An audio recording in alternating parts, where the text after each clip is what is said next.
자, 중국 문명부터 오늘 강의 좀 시작해 볼게요. 우리가 이제 중국 끝나고 인도 갈 건데, 인도 문명에서 뒤에 이제 인도 이야기들 쭉 할 거라서, 교과서에는 인도가 먼저 나와 있습니다만은, 저희는 중국부터 먼저 하도록 할게요. 자, 중국 한번 봅시다. 중국 여러분 뭐 다 알다시피, 신석기 시대 때는 황하강 유역과 창장강이라고 되어 있는데, 이 창장강이 어디냐면 양쯔강이야.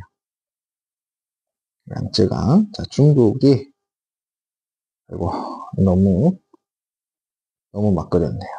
중국이. 참. 이걸로 그냥 잘 안 되네요. 여기서부터 그려볼까요? 이렇게 내려와서 산둥반도 이렇게 가는데, 위에 이렇게 모자처럼 이렇게 가는 강이 황하강이고요. 밑에 크게 이렇게 흘러가는 강이 양쯔강, 창장강입니다. 그러니까 요게 황허라는 거예요, 황허. 여기가 양쯔강. 그렇습니다. 그래서 위에 황허, 밑에 양쯔강. 창장강이죠? 창장강. 미안해요. 창장강, 이렇게 되어 있다. 등에서 발달을 했고요. 채도하고 흑도 같은 거 썼다. 이렇게. 자, 채도, 흑도로, 토기가 색이 있으면 채도, 흑색이면 흑도, 이렇다는 거예요. 그래서 양사오 문화는 채도 문화고, 나온코우 문화는 흑도였다.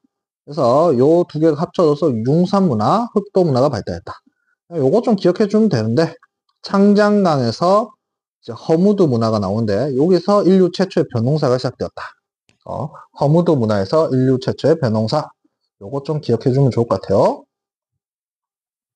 그 다음, 인류 역사상, 그러니까 중국 역사상, 아직, 그러니까 유물로는 발견이 안 됐지만, 기록상으로는 하왕조가 처음으로 나오고 있고요. 이때 이제 청동기를 사용했구나. 하왕조의 유적지로 이제 뭐라 해야 될까? 추정되는 곳이 얼리토우 유적지입니다. 요거, 이렇게 알아두면 좋을 것 같아요. 하왕조는 기록상 있고, 얼리토우 유적지가 하왕조로 추정은 되나? 확신은 안 됩니다, 확신. 얼리토우 유적지에서 뭐 하왕조에, 이게 이제 하왕조의 하자인데, 이런 하자가 나온다든지 하면, 이게 하나라구나, 라고 얘기할 수 있는데, 그건 아니라는 거죠. 자, 그 다음.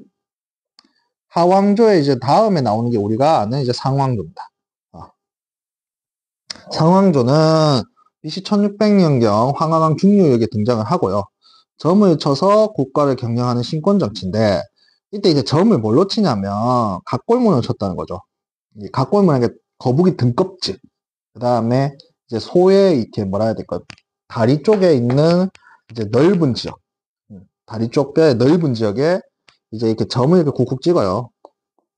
이거 이제 불에 달구는 거죠. 불에 달구어서 이게 이렇게 이제 금이 가는 아니에요? 이제 뼈가. 그걸 보고 이제 점을 치고 그 내용을 이제 각골문으로 쓴 건데, 이걸 이제 점 칠 때 요걸 해석을 누가 하냐? 왕이 했다는 거죠. 그래서 왕이 요렇게 된 점을 왕이 쳐서 왕이 해석하고 이제 그거 해석하고 각골문을 썼다. 그래서 이게 신권 정치를 하는 거야. 왕이 신과 소통해서 통치를 했다. 이렇게 볼 수 있는 거죠.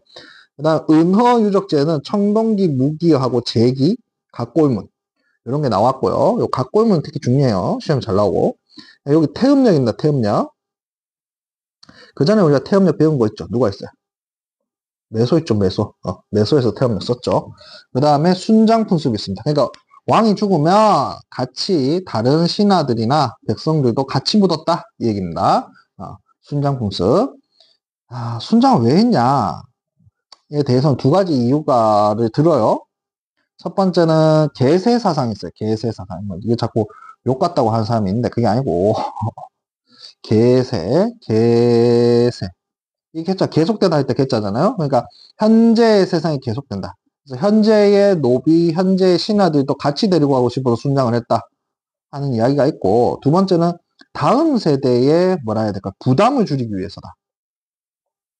내가 전왕과 함께 했던 신하가 있으면 아무래도 다음 왕한테는 부담이 될 수 있죠.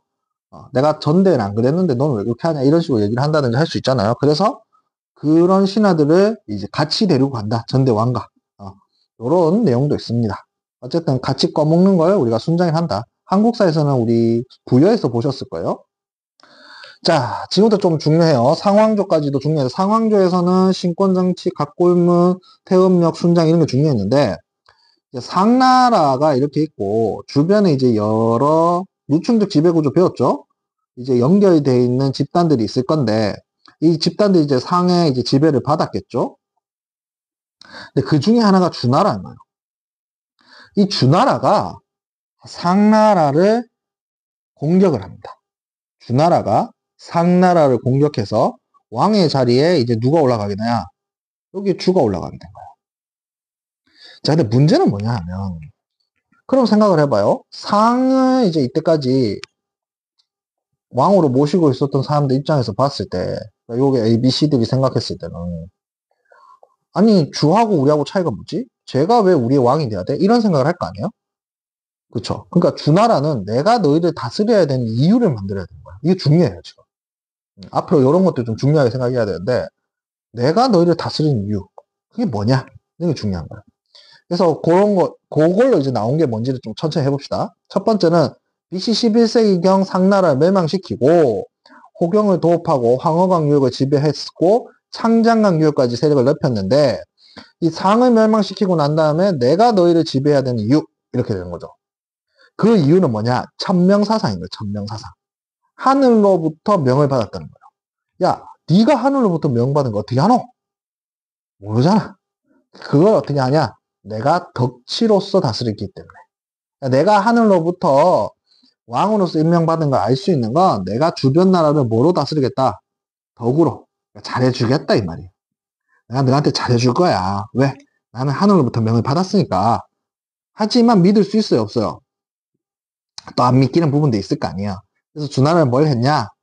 자기의 자손을 어떻게 했다? 이제 다시 좀 그려볼게요. 천명사상과 덕치주의를 얘기를 했지만 중앙에 이제 주나라 왕실이 있겠죠. 왕실이 주변에 이제 여러 지배 쪽에 뭐를 했냐면 자기의 아들 또는 형제를 보내는 거예요. 그러니까 자기의 피를 나눈 형제들을 보낸 거예요. 형제들을 보내서 그들로 하여금 통치하게 한 거예요. 이게 봉건주의입니다. 이 봉건제는 사실은 중국 봉건제가 있고 서양의 봉건제가 있고 일본의 봉건제가 있는데 중국 봉건제의 주나라 봉건제 굉장히 큰 특징은 혈연. 자신의 아들이나 형제를 보내서 통치했다는 거. 혈연. 되겠죠? 대신에 그럼 중요한 게 뭐겠어요? 이 집이 중요한 거지, 여기. 여기를 잘 보셔야 된다. 그러니까 봐요. 여기 큰형이 있으면, 예를 들면, 여기는 작은 동생들이 있을 거 아니에요?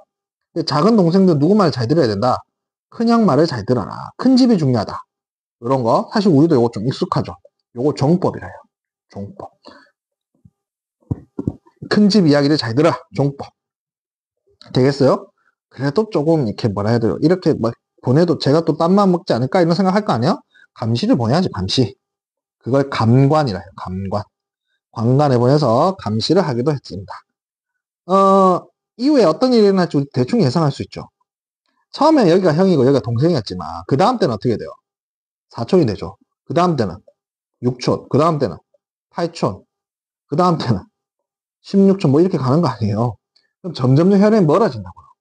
멀어지면 이런 종법적 질서도 어떻게 돼요? 점점 약화되는 거죠. 자, 그때 누가 쳐들어온다? 걸륭이 쳐들어온 거죠. 걸륭이 쳐들어와서 주나라는 멸망하게 된다. 그래서 주나라가 멸망하게 됩니다. 사실 멸망이라 해도 돼요. 어쨌든 이때 주를 동주라 하고요. 서주라 하고요. 이후에 동쪽으로 수도로 옮기는 걸 동주라 하는데 우리는 동주시를 춘추 전국시대라고 합니다.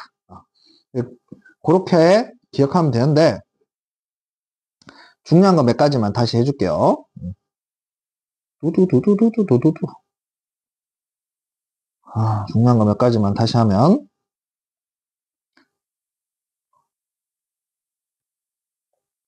일단은 상왕조부터 좀 창장과 허무도 문화의 변홍사 지었다는 거. 상왕조 때 신권 정치했고 특히 각골문, 태음력, 순장풍습 이런 거. 각골문은 굉장히 시험이 잘 나와요. 그러니까 잘 알아야 되고. 자, 주나라 같은 경우에는 이제 봉건제 실시했다는 거. 그리고 요거와 관련된 게 당연히 뭐야? 종법이죠. 그리고 내가 왜 통치해야 돼? 하늘로부터 명받아서. 그래서 대신에 내가 너가 어떻게 해줄 거야? 덕으로 다스려 줄 거야.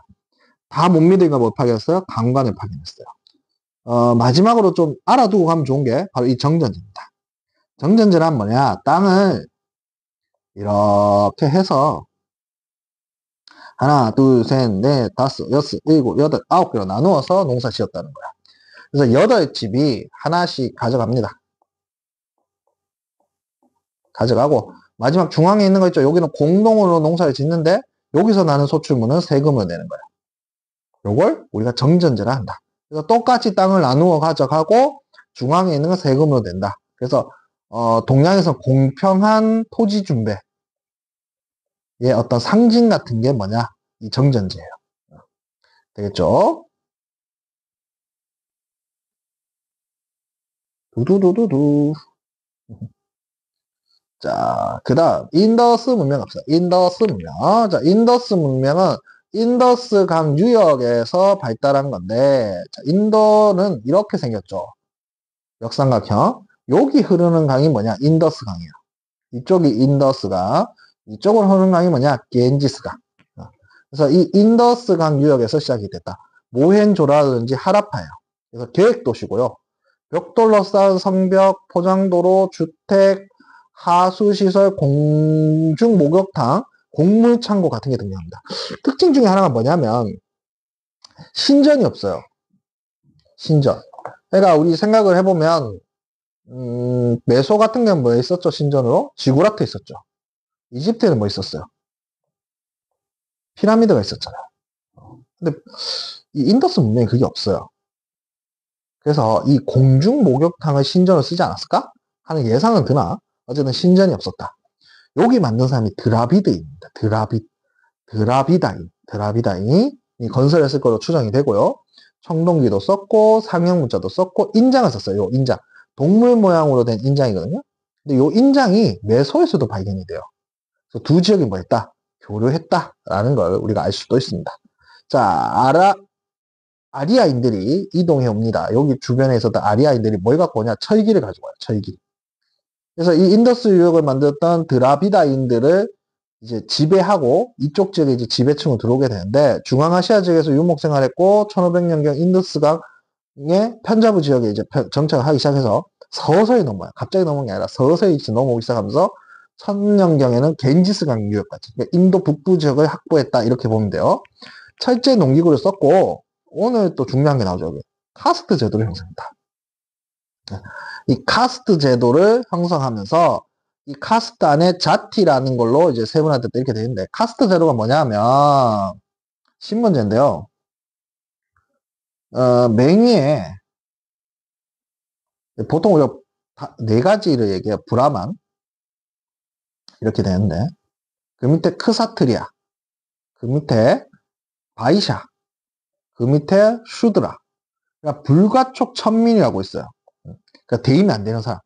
근데 이 안에도 막 여러 개가 나누어져요. 이거 자티라는 거야. 이게 왜 나왔냐라고 하면 아리아인들이 들어와서 이 브라만 계층이 되어서 밑에 브라만 계층과 이 크사트리아 계층이 되고 그 밑에 이제 드라비다인들을 통치하는 데 있어서 이제 뭐라 해야 될까요? 이제 정당화 또는 효율성을 위해서 만들어진 게 카스트 제도예요. 근데 이제 이럴 수 있는 거 아니에요? 그러니까 왜 너는 브라만이고 나는 바이샤냐? 왜 너는 크사트리아고 나는 슈드라냐? 이런 얘기를 할 거 아니에요? 이제 이 인도에서 나온 굉장히 뭐라 해야 될까? 그 창의적인 아이디어가 뭐냐면 윤회예요, 윤회. 윤회라는 건 생이 한 번은 안 끝난다는 거예요. 전생이 있었고 현생이 있고 그 다음에 내생이 있다는 거죠. 그러니까 전생이 있고 그 다음에 그 전생의 결과 현생이고 현생의 결과 내세가 올 거라는 거예요. 그래서 전생에서 내가 죄를 많이 졌으면 현생에서 바이샤로 태어난 거고 전생에서 착한 일 많이 했으면 뭐로 태어난다 현생에서 브라마로 태어난다. 이렇게 해서 어떻게 보면 윤회 사상을 통해서 이런 뭐라 해야 될까 카스트 제도를 정당화시키게 되는 그런 어떤 그런 이제 신분제가 나타나게 된 거죠. 인더스 강유학에서 좀 중요한 거 위주로 좀 정리를 좀 해주면 아무래도 이제 요 모헨조다라고 하라파 같은 모헨조다를 하고 하라파 같은 이런 구체적인 용어가 또 중요해요. 그 다음에 드라비다인들이 이제 건설했어. 그리고 청동기 썼고 인장을 이용해서 매소하고 교류했다는 걸 알 수 있다. 아리아인들이 이동하면서 이들의 지배를 뭐 하기 위해서? 이들이 철기를 가져왔다는 거, 철기. 그래서 철제 농기구 썼고 아리아인들이 그리고 이들의 지배를 정당화하기 위해서 카스트 제도를 형성했다는 거. 이렇게 정리를 하면 될 것 같아요. 네, 오늘도 듣는다고 고생했어요.